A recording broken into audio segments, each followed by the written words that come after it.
If I asked what makes a leader successful, a novice would say something like, I made my team, insert goal here. A leadership practitioner would say, a real leader shifts their focus from I to we. And that's why both of them are failing as leaders. They're both operating in the silent killer of leadership, entitlement. Keep watching, and I'll show you how to overcome entitlement and win as a leader.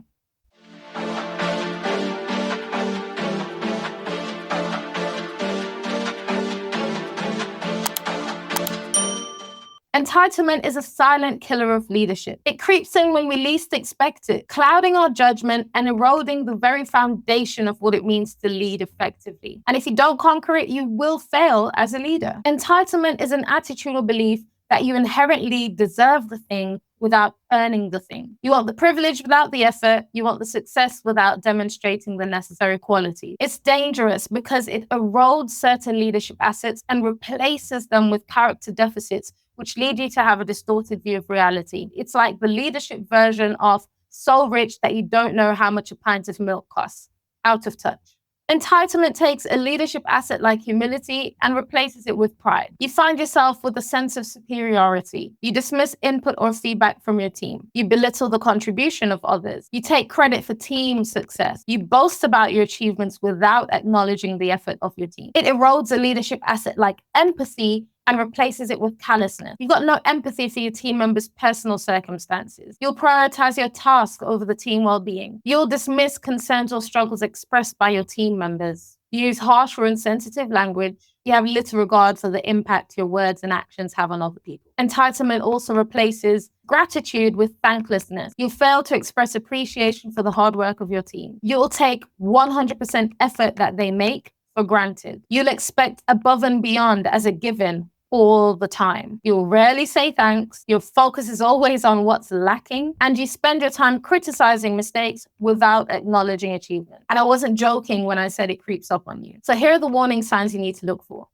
Initially, before the pride got to that point, this leader would have been celebrated for their confidence and assertiveness, which are positive traits. But they would have subtly dismissed alternative views or suggestions because deep down, they believe their ideas are superior. Or they use language that implies self-importance or their own expertise. I know best. Trust me, I've got this covered. Now, before the thanklessness got to that point, this leader maybe just overlooked small achievements and efforts made by their team. It's not malicious. They just don't see the point of buying everyone a chocolate for doing their job. They're the ones who set a last-minute deadline and then roll their eyes when someone on the team says they can't do it because they've got prior engagement. When it's a busy time or they're stressed, they forget to express gratitude. And they use language like, it's part of the job, or I just want to focus on the bigger picture. And before the callousness hit that point, this leader would have been praised for their singular focus on achieving goals and meeting deadlines, even when it's been at the expense of team members all along. They would overlook all the signs of burnout and stress in their team and unintentionally use language that lacks understanding, like just get it done or stop complaining and focus on the task at hand. In the first stages, these are not overly harmful, but when left unchecked, they graduate to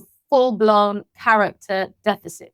If no one told you before, I'm going to tell you now. Your team is a mirror, they're a reflection of you as a leader. If you're sharpening a character deficit instead of a leadership asset, their actions, reactions, and result will be a massive arrow pointing back to you. So if you have these complaints about your team, and this sounds familiar, then it's the reflection that shows you're operating in entitlement. I don't know why I can't get my team to work together without me micromanaging or handholding. Something's off.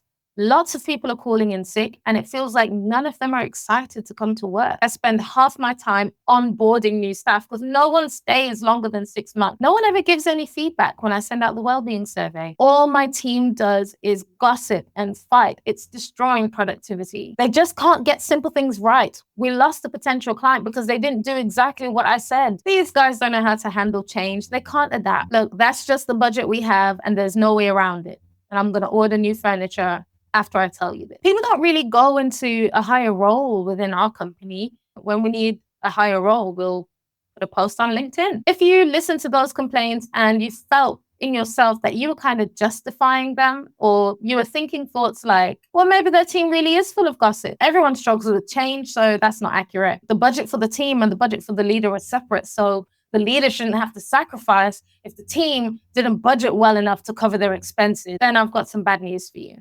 You're failing as a leader, and you need to do something before you get to the point of no return. So here's how you're affected as a leader. You're making your decisions based on what you think you deserve rather than based on what's best for the team. So this is going to lead to bad judgment calls and poor decision-making overall. You're blaming others for failures while overlooking your own shortcomings, and you've got this belief that you're entitled to success regardless of your actions. You're struggling to build strong relationships with your team, and you're expecting obedience and respect without earning it. And then you're upset when you don't get it. You're distracted from your core purpose and values. Instead of focusing on the mission, you're prioritizing personal gain. And now you're resisting feedback or development opportunities because you believe you're already deserving of praise and advancement. And this is messing with your self-worth. So how do you conquer entitlement? Well, first, you've got to understand that there are 3 stages of leadership: the novice, the practitioner, and the legacy builder. The legacy builder is the one who's conquered entitlement, and this will be evident in the quality of their leadership asset. You also have to understand that entitlement sits on a line that looks like this, and you have entitlement, which leads to responsibility, and at the end is obligation. Earlier, we defined entitlement as you feel you deserve the thing without earning the thing, and this is where a novice leader sits. Then we have the stage 2 practitioners who are operating from responsibility, which is where you're accountable. Do or don't, there's an element of choice involved here. You can get away with reasons instead of results. You can explain your way out. Then we have the final boss. And until you're a legacy builder, your full-time job is to become one. Legacy builders operate from obligation. And people sometimes use responsibility and obligation interchangeably. But let me tell you about the subtle difference. Obligation is a moral duty. Where responsibility has an element of choice, obligation is moving from a choice to a decision. With choice, you could do this or that. You are open to options. But the word decision literally means you cut off all other options. So with obligation, you make a decision. You don't have other options on the table, so it must be fulfilled. A novice thinks in I, me statements with the team. A practitioner thinks we, us, and a legacy builder thinks they, them. For example, a novice will say, I want to look good. They are fully operating in entitlement, which means they're thankless, they're probably callous, and or prideful. A practitioner will say, I want us to look good. They've graduated from entitlement to responsibility. But the fatal error here, why they're still failing as a leader, is because their self-worth is attached to the team result. As long as you're seeking self-worth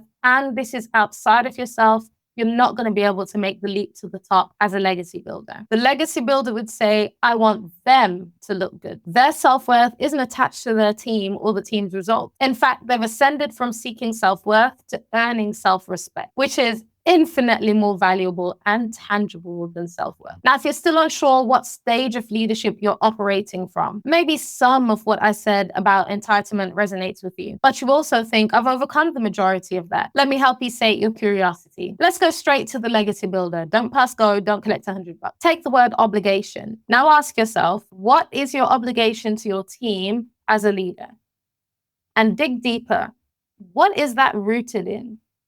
Now dig a layer deeper. What do you need to ensure for your team? Now finish this sentence. My obligation is to make sure the team... Okay, now here's the moment of truth.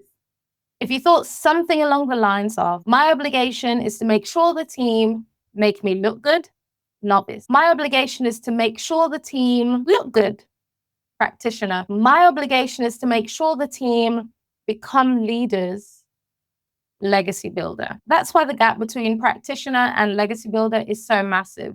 The shift to obligation and what you're obligated to do is a lot. So if you want to conquer entitlement and win as a leader, then start shifting yourself from entitlement to responsibility and aim for obligation. Start moving your focus from I to we and aim for they. Start thinking your obligation is towards your team without focusing on yourself, and do everything in your power to make sure they become leaders. As John Maxwell says, leaders make leaders, not followers. Okay, now you know what to do, but how do you do it? Like, what's the first step?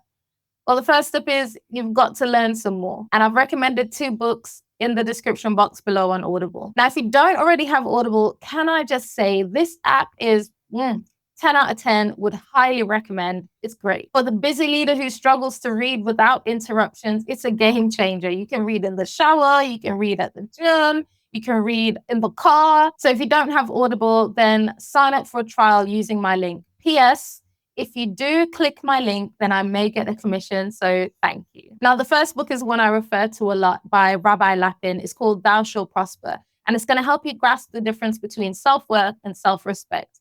And the second book is a new book that's been released by John Maxwell. I was so excited for this. I had it on pre-order. It's called High Road Leadership, and it's going to expound on the obligations of a leader. These two books are going to alter your brain chemistry, and you're going to love them for it.